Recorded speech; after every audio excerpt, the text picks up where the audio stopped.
It's been a decade of planning, and the U.S. Department of Agriculture has finally received the green light from the U.S. Environmental Protection Agency to move forward with plans to curtail the island's most threatening invasive species, the brown tree snake. Acetaminophen, which is it's a real common painkiller, fever reducer used for people all the time. It's inserted inside a dead mouse and then delivered out of a helicopter so that snakes will crawl along and eat it and ultimately die. USDA Supervisory Wildlife Biologist and Assistant State Director Dan Weiss says don't be alarmed. The mice will only be dropping on Andersen Air Force Base's Northwest Field, a conservation area planned for native and wildlife restoration.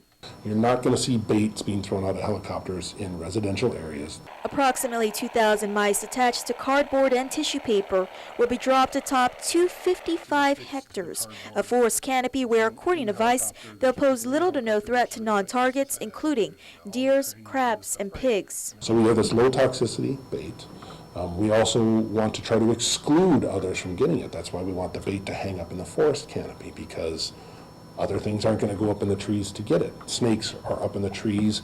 By having the bait suspended in the forest, the probability of anything other than a snake getting it is very low. Even if bait comes in contact with non-targets, the toxicity to other animals and humans is minimal, as Weiss says each mouse contains only an infant's dose of acetaminophen. Department of Agriculture wildlife biologist Diane Weiss approves of the mice drop.